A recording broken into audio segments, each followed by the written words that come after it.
Dati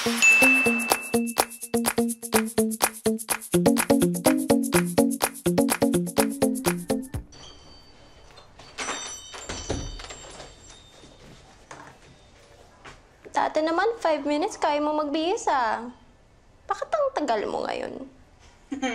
Ikaw, tigilan mo ako Natural interview, kaya dapat maayos ang itsura ko. Aray, ate, tinamaan mo na naman yung ilong ko. Nagsisinungaling ka eh. Bakit? Umamin ka na kasi. Nagpapaganda ka lang kay crush, no? Hindi.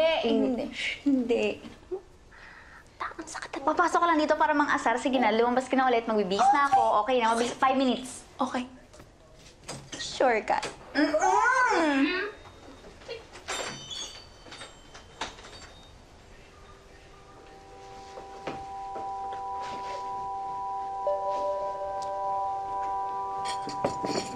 Oh, ang ganda naman ng anak ko.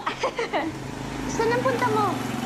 Ngayon na po yung interview kay Tristan. Oh, galingan mo, ha? Good luck. Ang ganda-ganda. Oh, ayan na pala tatay mo. Ano lakad mo? Ay, Tristan po. I-interviewed ko po. Talaga? Ganda na anak ko kayo. Sumakay ka na, hatid kita sa sakayan. Sige po. Sige, sige. Sige po. Mahal, hatid ko na si Ikay, ha? Sige, good luck. Galingan mo, ha? Sige po.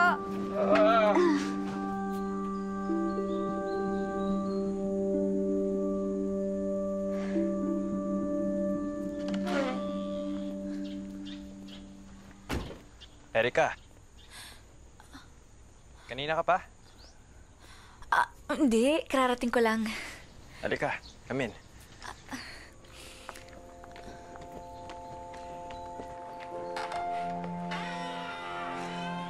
Ang laki ng bahay mo. Ang lawak ng grounds.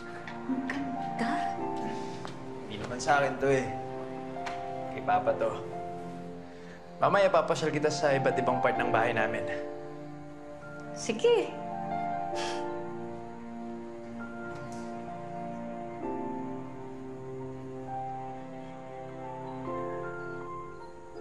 Dami naman ito. Sa'yo lahat to? 6 years old pa lang ako, nakikipag-compete na ako.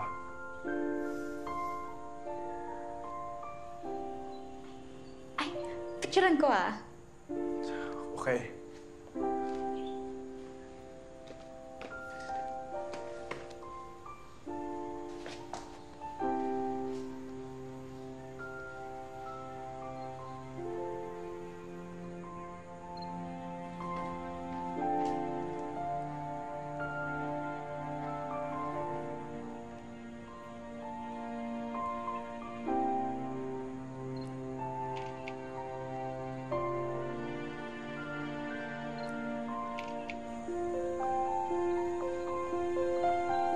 Thank you.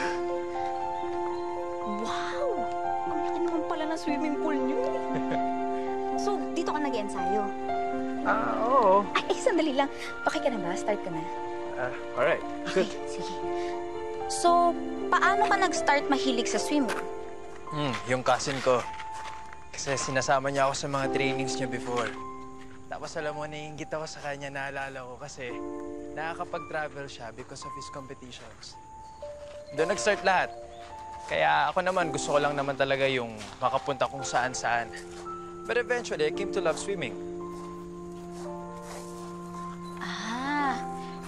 Di ba meron kayong airline? So, you can travel anytime you please.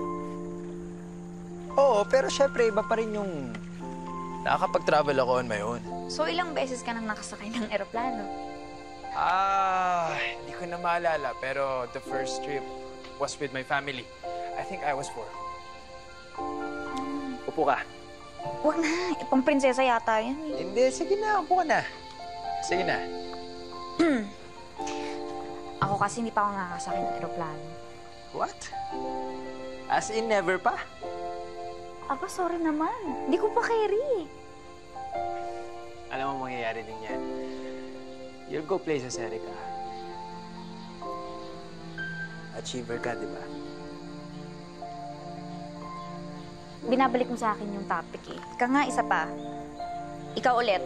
So, after mong sumakay ng eroplano, saan yung unang bansang napuntahan mo?